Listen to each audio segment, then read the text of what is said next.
Our guest tonight is the award-winning foreign affairs writer and former diplomatic correspondent for Reuters in Washington.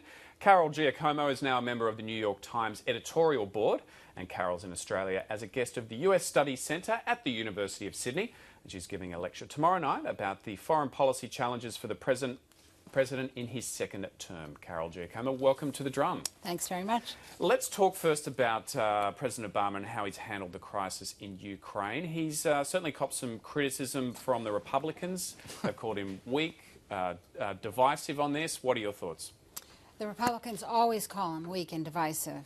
I mean, their whole purpose for being, they're not the opposition party that's really not the opposition party, at least not with a credible alternative. All they want to do is criticize him and weaken his program. Okay, but it's not just the partisan Republicans. Also, the Washington Post editorialised recently that President Obama's foreign policy is based on fantasy and that there's a perception at the moment the US can't be counted on. I'm not going to take on the Washington Post. We have a different point of view. That's not to say there aren't things to criticize Obama for, but in general, I think that he's handled this crisis with Ukraine pretty well. They rallied with the Europeans quite quickly. He got into this problem-solving mode almost as soon as the Russians moved on Crimea. They have put in place sanctions. They've tried to put together a diplomatic strategy that gives Putin a way out. It doesn't look like Putin is going to take that. And meanwhile, they've also done what they had to do in terms of NATO, beefing up, responding to Poland's concerns and the concerns of the Balts. The US really needs Russia at the moment to deal with the crisis in Syria and also potential negotiations with Iran. How is President Obama going to walk that fine line of being seen to punish Putin for invading, the Ukraine and also, making sure that they don't alienate him? I mean, it's very complicated. It's not easy to be able to, manage this kind of a crisis, but Putin doesn't have a scot-free pass here either. His stock market fell after he took this action. He's now got himself. Russia has a budget problem. Ukraine has huge needs in terms of financing. It's not going to be easy for Putin to handle Crimea.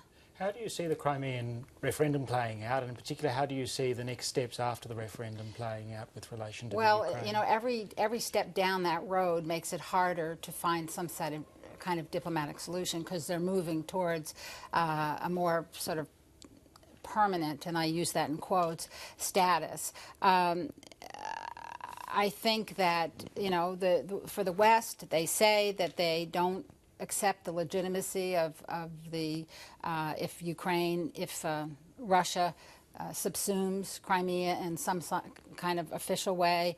I think that the Crimeans can do what they do, but it's going to be still called into question by the rest of the world, or most of the rest of the world. Okay, now Sarah Palin had some advice for Barack Obama on foreign policy on the weekend. Let's take a listen to what Sarah Palin had to say.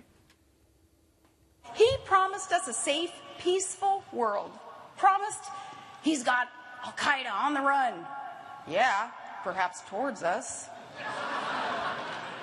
And safer, he would gut our arsenal while he allows others, enemies, to enrich theirs.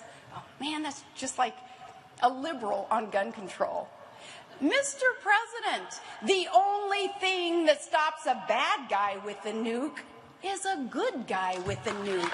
Carol, what did you make of Sarah Palin's contribution really, there? Can you take her seriously? This woman never even finished her term, her only term as governor of Alaska. She has no expertise on these issues. It's glib language that really doesn't get to a problem. Is she suggesting that Obama used nuclear weapons against Putin?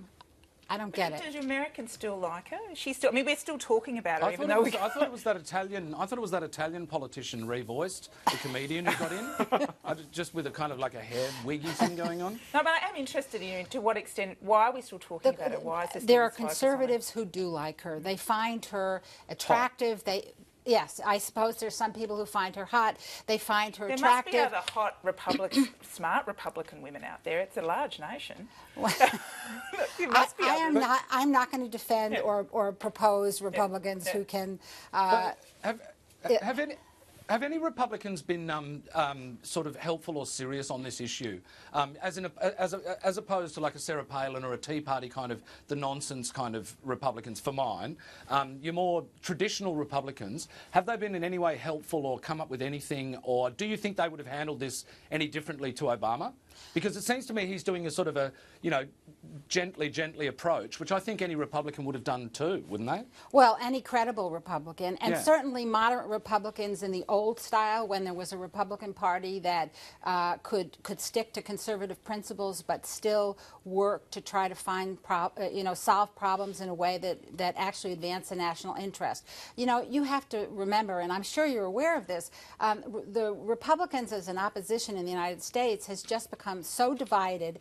They're at war with themselves, and all they care about is throwing spitballs at Obama, not in being constructive. John McCain, for instance, complains about everything and seems to have only a military solution to every crisis. That's not the way you solve problems in the world. Can I change the topic slightly and ask, you're on the editorial board of one of the great newspapers of the world. We've been having a discussion about media ownership here. Right. You must be constantly confronted with the question of what's the future of newspapers, even for a great newspaper like the New York Times. Right.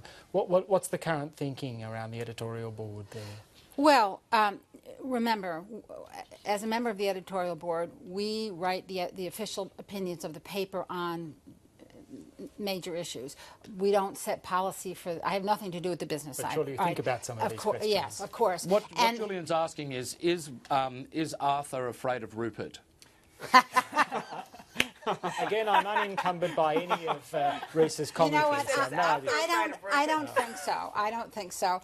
I think that there was concern in, say, 2008 during the financial crisis when the markets were going down, the country looked like it might go down, and the paper, we were running into trouble because advertising was down as well.